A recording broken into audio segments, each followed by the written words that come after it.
I love you, Diane. Welcome to Watch Mojo, and today we're counting down our picks for the more obscure and extreme end of the cult movie spectrum. On aura encore l'occasion. Quoi? Il y aura d'autres occasions. Oui, il y aura sûrement d'autres occasions, hein.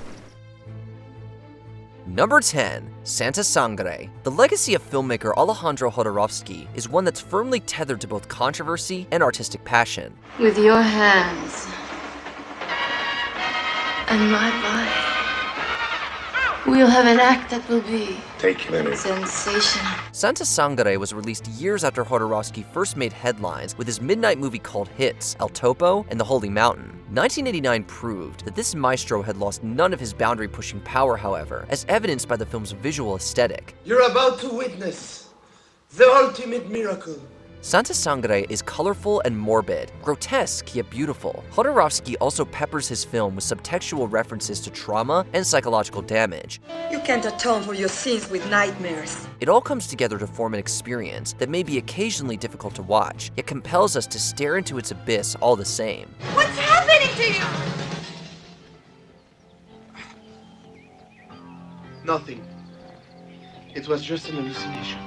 Number 9, The Baby. The term infantilism isn't generally used today in the medical world, but 1973 was a long time ago, a perfect time for a film like The Baby. When was the last time Baby had an examination? Why do we have to talk about Baby all the time? Well, we don't. I'd like to find out more about you. Director Ted Post's work within the medium of television allows for this film's visual style to play into the overall confusion surrounding its protagonist, Anne. Your son was everything to me. I know. The Baby feels like a fuzzy, retro sitcom come to life, only with a very twisted premise. Anne's own feelings of guilt play into her decision to take the case of a family with a very special individual. Things end up being not as they seem, of course, and trust us when we tell you that we just can't spoil the ending of The Baby. You'll have to check it out for yourself. I only thought. Well, maybe you think too much.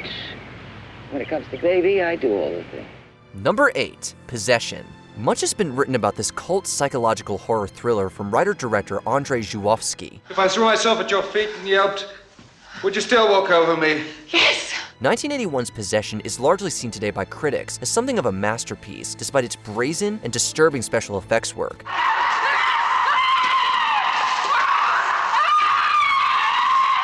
Jodorowsky has been quoted describing Possession as something of an autobiographical piece, dramatizing his real-life divorce within a plot that includes espionage, creature effects, and an absolutely riveting performance from Isabella Gianni. You are not different from anyone else.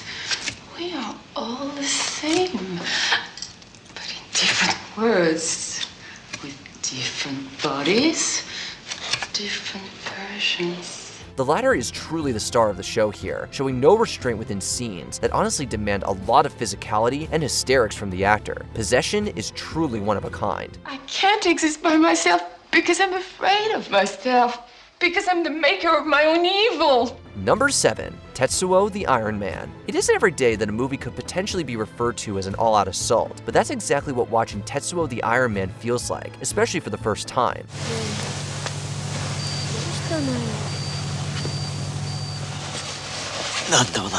This feature was written, produced, and directed by Shinya Tsukamoto, and is an artistically shot piece to be sure. It's also, however, a relentless attack in the audiovisual department, battering the senses of its viewer.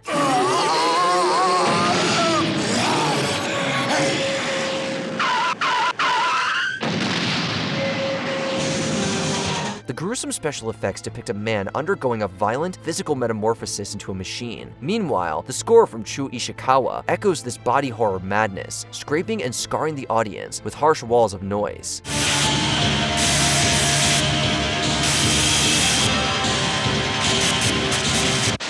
Number 6, Gummo. Senior, Ohio. Senior, Ohio. A few years ago, a tornado hit this place.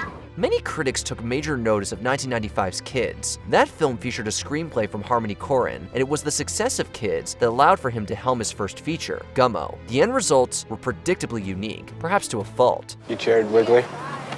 Yeah. You know Hunt? Yeah. He told me some stuff about you. What did he say? They also didn't hold the hand of anyone who liked kids, and expected more of the same from Corin. Gummo eschewed traditional story structure in favor of malcontent slice-of-life vignettes from a small Ohio town that's been victimized by a tornado. Oh boy, getting that stuff in my hair.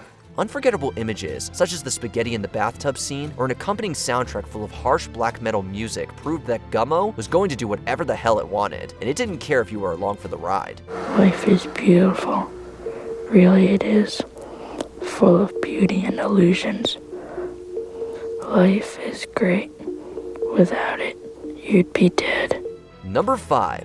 Faces of Death. The world of Mondo cinema is one that exists at the nexus point combining documentary filmmaking and exploitation. If nature doesn't destroy the environment, it is very possible that the human being will.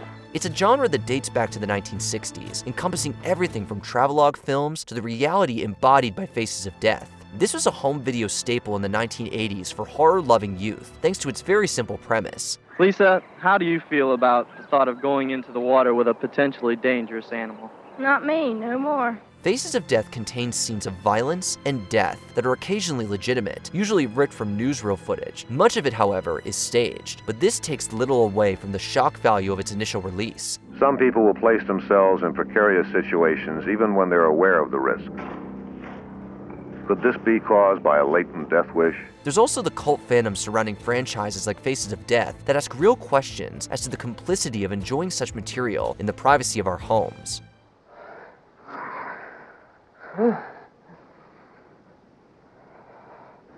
Number 4. Begotten.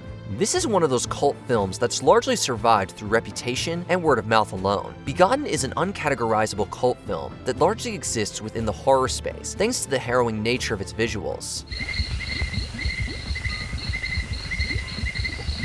Director Elias Merhige crafted an art piece that works as a silent, black and white slow burn with a non-linear narrative. The experience of watching Begotten is one that's best enjoyed alone and in the dark.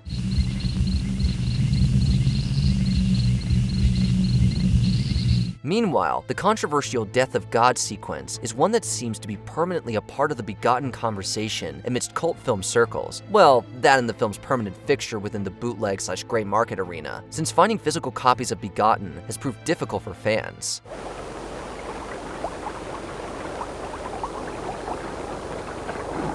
Number 3. Nekromantik. Are you one of those movie fans that's always seeking out the next extreme thing to explore one of humanity's greatest taboos? Then perhaps you're one of the many who champion director Jörg Buchenwald's 1987 cult classic, Nekromantik. This is a film that was banned and censored around the world, yet one that's also been praised in the modern era for its morose and melancholic beauty. Einmal Kino. Light beer?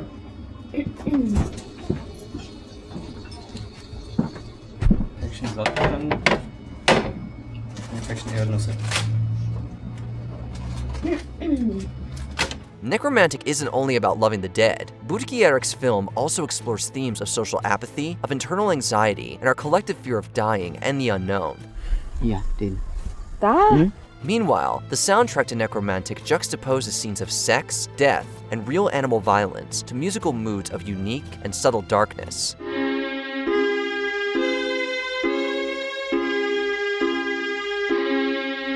Number 2. Men Behind the Sun. There is no joy to be found within 1988's Men Behind the Sun. Attention! Down! Prone position, crawl! Nor is there any sort of comeuppance for the wartime atrocities committed by the Imperial Japanese Army within this dramatization of the real-life Unit 731. What was that injection this morning? I've had no reaction at all. I don't know what it was. Instead, this film from director Mao Tun-fei, under the pseudonym of T.F. Mao, feels like a hate letter from Hong Kong, delivered under the guise of exploitation cinema. The special effects here were among the most infamous of the time, leaning almost into faux snuff territory. However, there's also the allegedly very real footage of a human autopsy, as well as a controversial scene featuring a cat. Don't say that we didn't warn you. Well, gentlemen, I can tell you, this is not the end. Before we continue, be sure to subscribe to our channel and ring the bell to get notified about our latest videos. You have the option to be notified for occasional videos or all of them. If you're on your phone, make sure you go into your settings and switch on notifications. Number 1. Man Bites Dog. The NC-17 rating isn't one that's usually doled out for North American theatrical releases, yet this definitely felt appropriate back in 1992 for Man Bites Dog. Serre-toi, hein.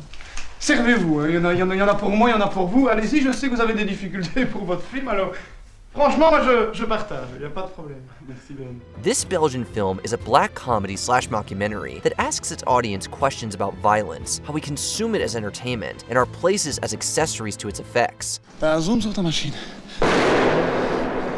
Tu saurais me faire un zoom et me dire où il est? The documentary film crew featured in Man Bites Dog are following a hitman during his day-to-day murders. Soon, however, the lines between documentary impartiality and complicity are blurred, and the crew finds themselves unable to detach from their subject. Pour moi? Oui, c'est pour toi, Ben. C'est pas bon. Oh, bah, c'est gentil, ça. All of this is told within the film's outstanding black and white photography, a thing of beauty that exists alongside unrepentant violence. Qu'est-ce que je compte faire maintenant? Je sais pas. Partir de toute façon. What to you defines a cult classic? And is there a point where movie making goes too far? Let us know in the comments. The end of the beginning or the beginning of the end? I'll leave that decision to you.